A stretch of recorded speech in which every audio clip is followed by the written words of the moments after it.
명제를 할 건데, 명제는 여기 적혀 있듯이 참 거짓을 판단할 수 있는 문장이나 식을 명제라고 하는데, 그러니까 문장이나 식이 있다고 해서 그게 다 명제가 되느냐? 그렇지는 않다. 명제가 안 되는 문장이나 식이 있고 명제가 되는 문장이나 식이 있는데, 그럼 이 명제 안에도 또 뭐가 있을까요? 참인 명제가 있을 거고 거짓인 명제가 있다. 명제 안에는 참인 명제와 거짓인 명제가 있다. 자, 이런 문장이 있어요. 선생님은 잘생겼다. 거짓인 명제. 선생님은 잘생겼다. 이건 거짓인 명제가 아니고 참인 명제지. 아, 그 참인 명제도 아니고 명제가 아닌 거지. 봐봐요. 누구는 거짓이라고 그러고 나는 참이라고 그러고. 그러니까 이거는 참 거짓을 판단할 수 없기 때문에 이 가치를 이야기하는 것은 명제가 될 수 없다. 명제란 참과 거짓을 판단할 수 있는 문장이나 식이어야 된다. 그러면 여기 2 플러스 1은 4 이런 식이 있어요. 그럼 얘는 명제가 될 것인가? 명제예요. 얘가 명제야? 누가 봐도 틀린 식이죠. 그래서 얘는 명제다. 얘는 명제인데 명제 중에서도 거짓인 명제다. x 플러스 1은 이런 식이 있어요. 그럼 이 식은? 명제가 아니에요. 이 x가 만약에 1이면은 참이 되는 거고 x가 3이면 거짓이 되는 거니까 이 x의 값에 따라서 참 거짓이 달라지잖아요. 그러니까 이건 명제가 안 된다. 명제가 안 된다. 그러면 똑같이 x가 있는데요.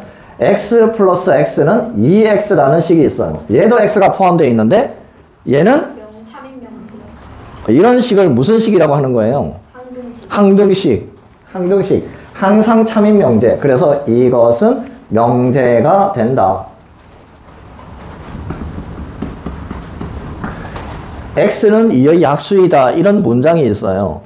이건 명제일까요? 아닐까요? 아니에요? x값이 뭔지 모르잖아요.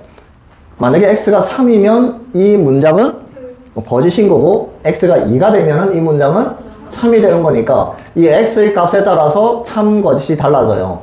특별히 이 문장을 뭐라고 하냐면 조건이라고 합니다. 조건. 명제가 아니고 명제하고 좀 비슷한 개념인데 조건이라는 게 있어요. 조건. 그래서 조건을 쓸 때는 px, 여기 미지수 x가 포함되어 있어서 x는 2의 약수이다. 이렇게 쓰긴 쓰는데요. 대체적으로 이 x를 생략해서 그냥 p라고 씁니다. p라는 조건이 있는데 x는 2의 약수이다. 이런 건데요. 그러면 이 조건을 참으로 만드는 x값이 뭐예요? 1하고 2잖아요. 1하고 2. 이 문장을 참으로 만드는 x값이 1하고 2인데 이 집합을 우리는 무엇이라고 부르냐면 기억이 하나도 안 나요. 그죠? 진리 집합. 조건을 참으로 만드는 집합. 진리 집합. 그러면 Q라는 조건이 있다고 합시다. X는 4의 약수이다. 이런 Q라는 조건이 있을 때 이 조건을 참으로 만드는 X값이 뭐예요? 1, 2, 4가 있는데 이게 Q라는 조건의 진리 집합입니다. 그리고 어떻게 쓰냐면 이건 조건을 쓸 때는 소문자로 쓰고 이 진리 집합을 쓸 때는 여기 이제 대문자 P 이렇게 쓰고 여기는 그럼 뭐라고 쓸까요? 대문자 Q 이렇게 써서 진리 집합을 이렇게 각각 나타냅니다. 자, 그러면 선생님이 이제 문장을 하나 더 쓸 텐데요. X가 2의 약수이면 X는 4의 약수이다. 자, 이런 문장이 있다고 했을 때 이거 조건이잖아요. 위에 있는 P라는 조건이었고 이건 밑에 있는 Q라는 조건이었는데 이건 명제예요? 아니에요? 명제예요. 아, 이건 명제라고? 이거 조건이고 이거 조건이었잖아요. 명제 아니에요? 아, 이건 명제예요? 자, 보세요. 만약에 x가 2의 약수라면 그럼 x가 될 수 있는 건 뭐하고 뭐밖에 없어요? 1하고 2밖에 없는데 x가 1이라고 생각해봐요. 1이 2의 약수이면 1은 4의 약수이다. 맞죠? 2가 2의 약수이면 2는 4의 약수이다. 맞잖아요. 그러니까 이건 명제입니다. 조건 두 개가 연결되어 있으면 명제가 될 수도 있다.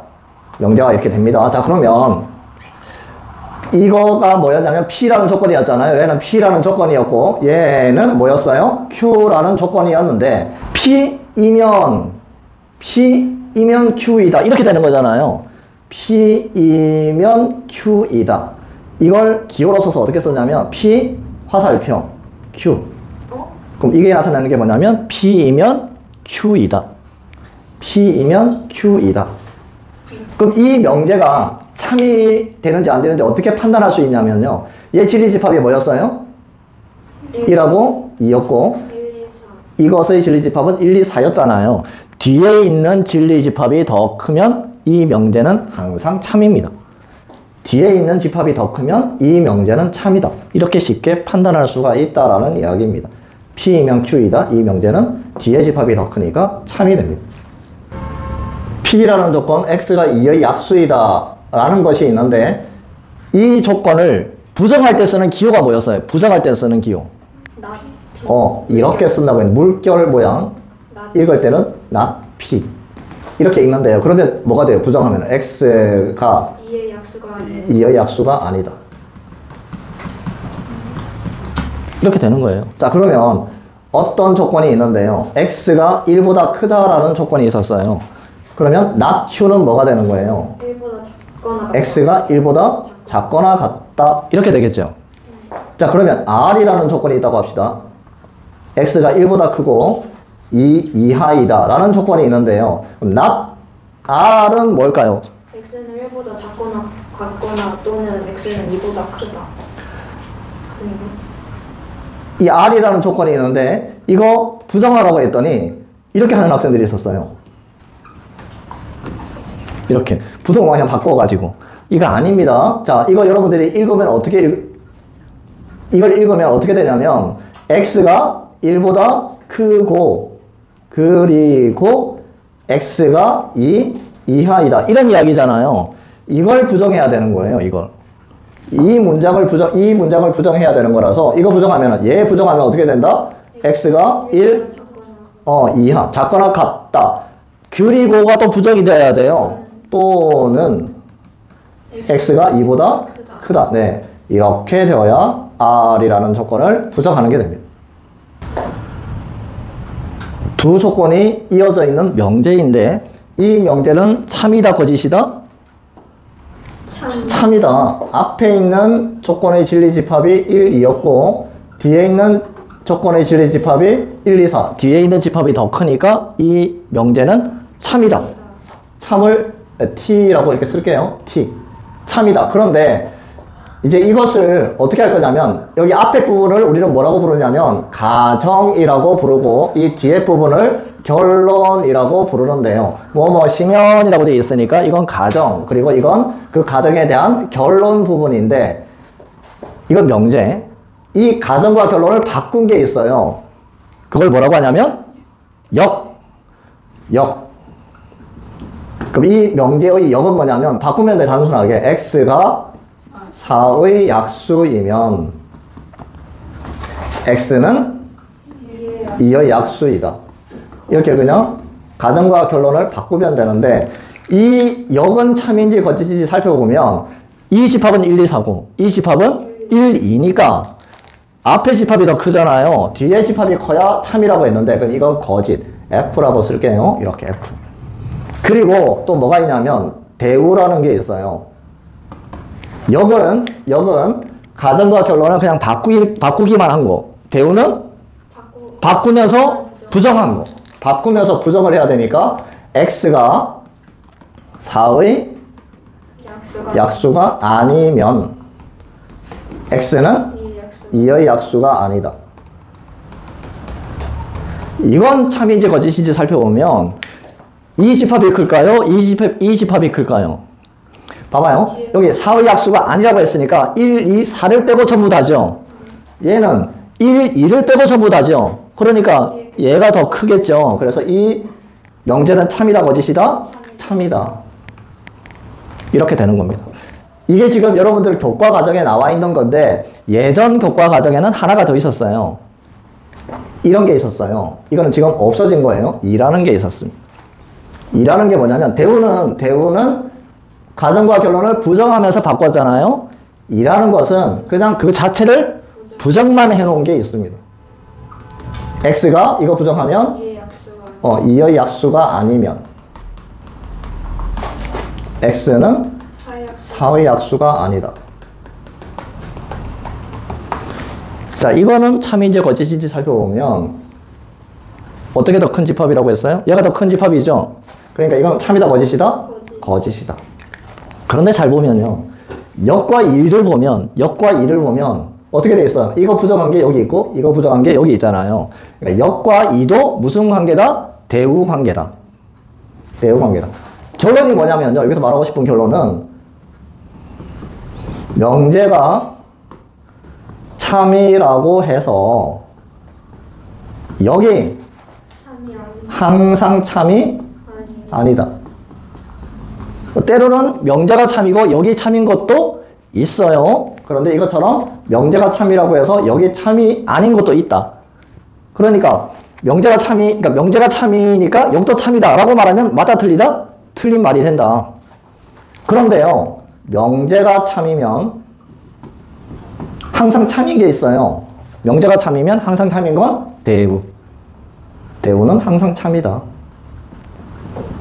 그러니까 명제와 대우는 참과 거짓이 같다.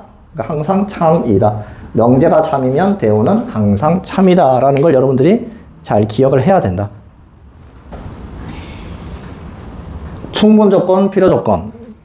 자, 이걸 설명하려고 선생님이 두 문장을 적어 놨는데요. 장미 그러면 뭐예요?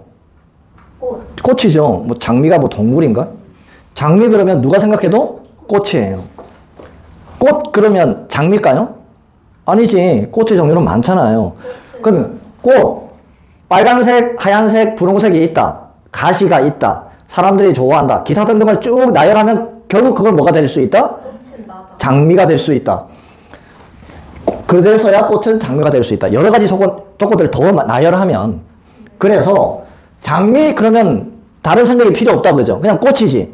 그러니까 장미는 꽃이기 위한 충분한 조건이 된다. 충분 조건.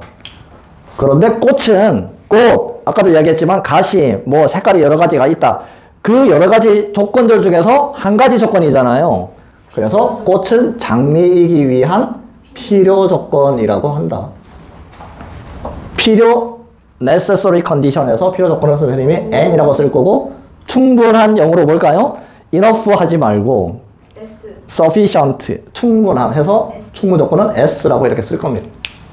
그러면 이제 이런 문장들이 나올 때마다 머리를 막 생각해야 되느냐? 쉽게 판단하는 방법이 있다라는 거예요. 자, 장미하고 꽃을 비교해 봤을 때 꽃이 더 큰 범위죠. 꽃이 더 큰 범위니까 포항관계로 따지면 이렇게 될 거잖아요. 그리고 어떻게 하자? 큰 쪽으로 화살표를 그려주자. 큰 쪽으로 화살표를 그려주자. 그리고 이제 자 선생님이 뭐라고 했어요?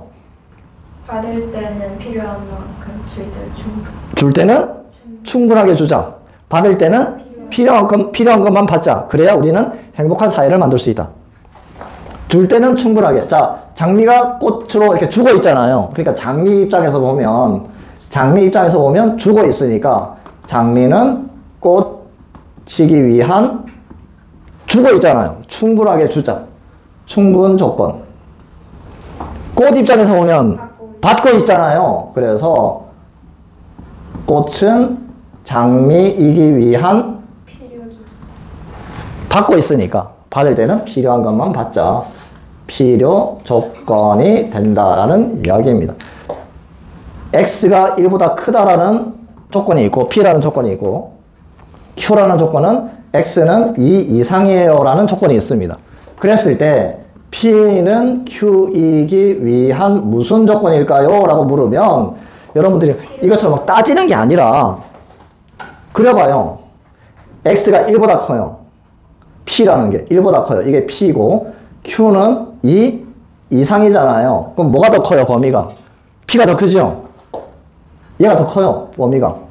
그럼 화살표가 이쪽이죠. 그러니까 P는 받고 있어요? 주고 있어요? 받고 있잖아. 그러니까 P는 Q이기 위한 받을 때는 필요한 것만 받자. 필요 조건. 이렇게 따지면 됩니다.